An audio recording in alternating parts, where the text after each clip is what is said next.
Morning, everybody. Again, that is Deacon Pat. He's a visitor and guest. We're delighted to have him with us. Deacon Pat has the joy of being in my sister's parish, but also he worked 10 years with my mother, Peggy. So if you want some vintage mom stories, he has plenty. You can catch him after Mass. To our ladies in the Acts team that are preparing for the next Acts retreat, welcome. And to our family that's going to have the baptism after Mass, welcome. To any of our other visitors and guests, welcome to Immaculate Heart. I'm Father Tom. To all the parishioners, always good to pray with you. I say this often because it is true. This is our most important hour, praising God and thanking God and coming together as disciples of Jesus Christ.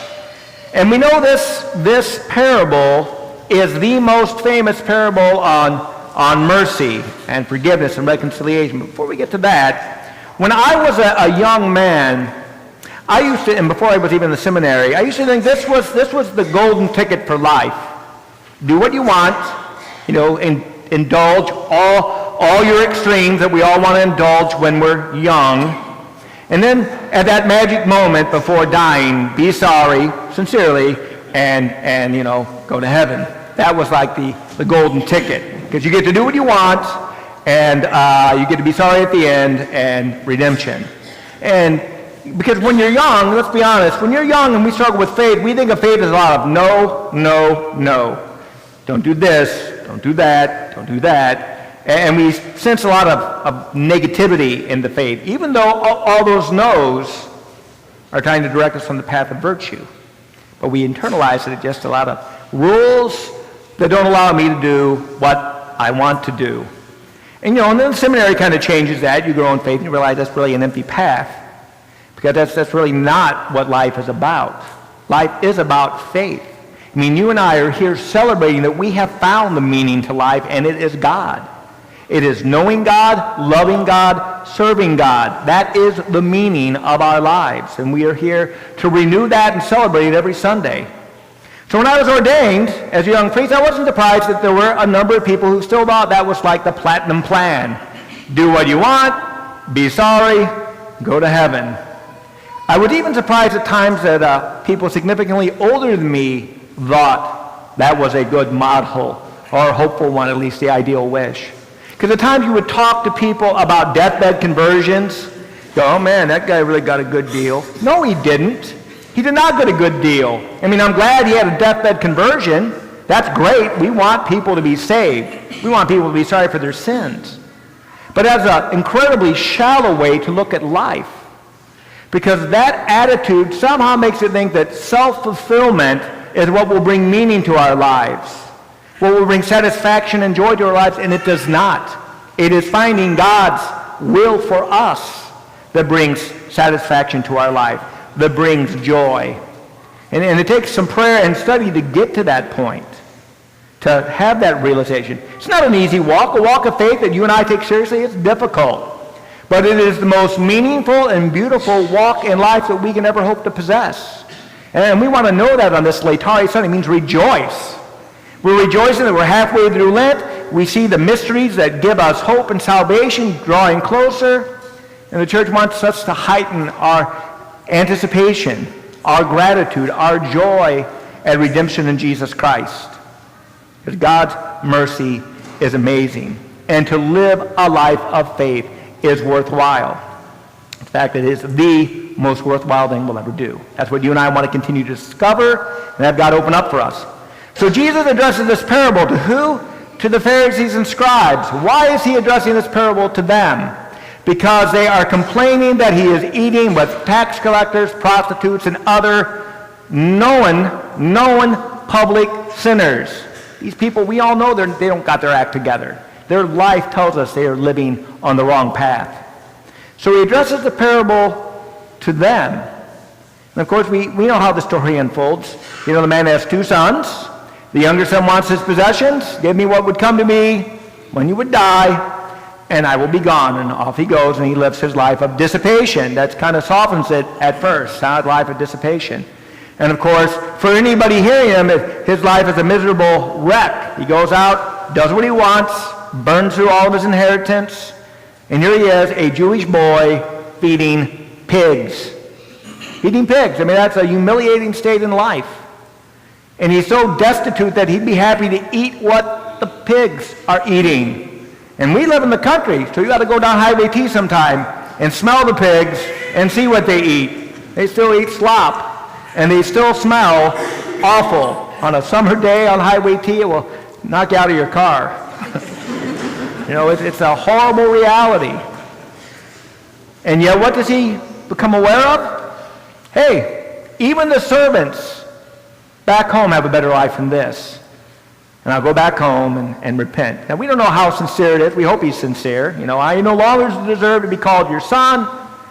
Treat me as a servant. That will be enough, which is true. That'd be far better than the life he's leading. And he goes back. So you can imagine the people listening to Jesus with this, and they're wondering, well, how's this all going to play out? And the Father makes the first move. Now, we know this when we become estranged from people. We play games. We wait to see who makes the first move.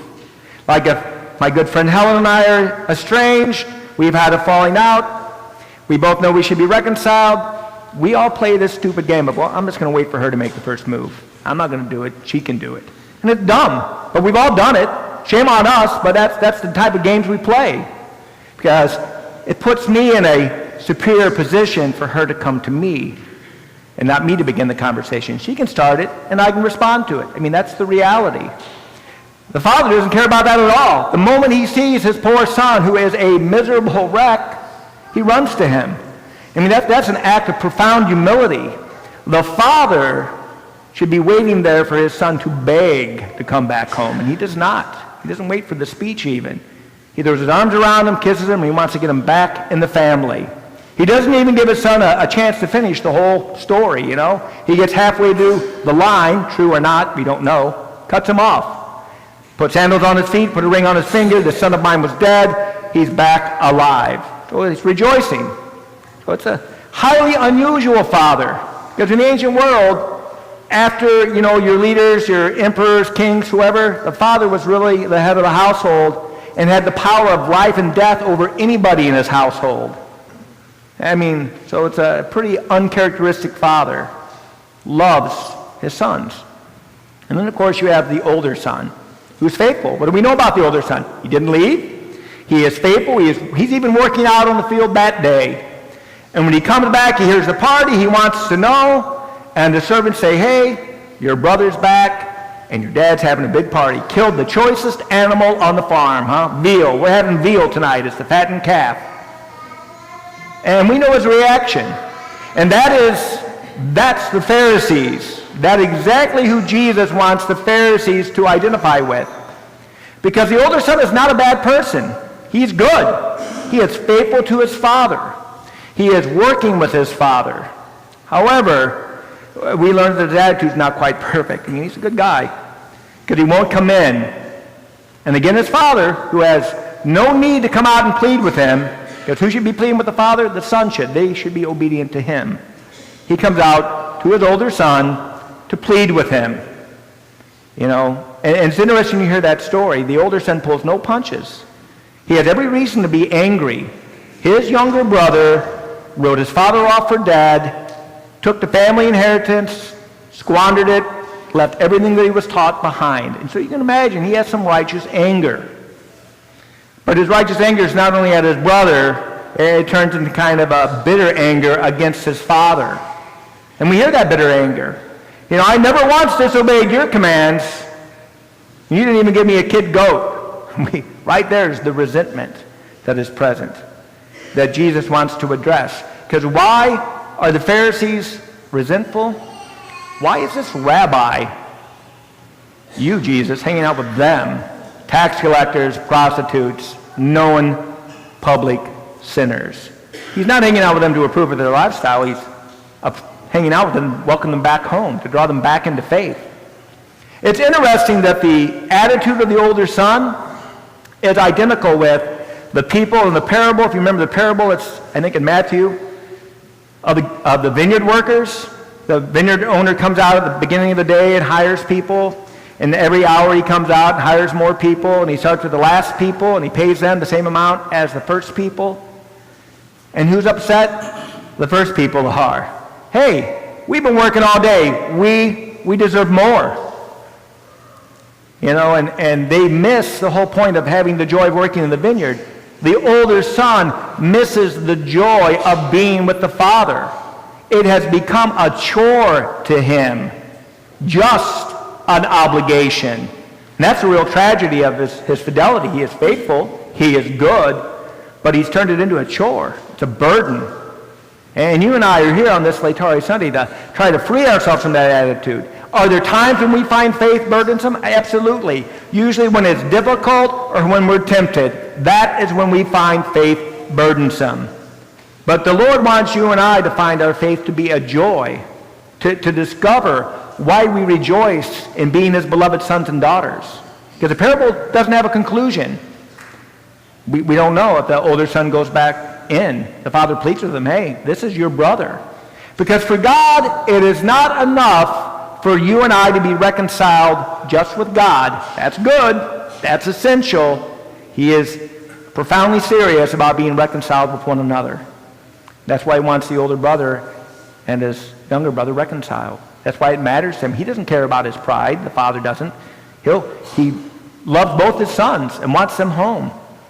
And you and I want to reflect on the great beauty of our faith and all that the Father has given us and rejoice in that. I mean, that's the joy of the older son. He's with the Father all the time. He gets to share in the Father's love and company all the time. And we pray that he doesn't find it just to be a burden and an obligation, but a joy, because that's what you and I want to find in our faith. We're not here solely because it's an obligation. We are mindful of that if you're a good Catholic. But that's not the reason we're really here. We're here to thank God for life and for faith in his Son, Jesus Christ. We are here to thank God for all the blessings in our life. We are here to rejoice in God's goodness, which surpasses more than we could have ever imagined. That's what this Laetare Sunday is about. And I pray, one, you have discovered that already in your life. There will be times you forget it. I do. But you always come back to that truth. That is a central truth in our life. And if you've never discovered that, I hope you figure it out before you die, because if you don't, you'll not have a happy life as a man or woman of faith. So I pray you discover that in your life if you haven't already. Because once you do it, it really changes everything. Doesn't mean you're happy 24/7. Doesn't mean everything's easy. But you have a place to come back home to, and a truth that shapes your life every day.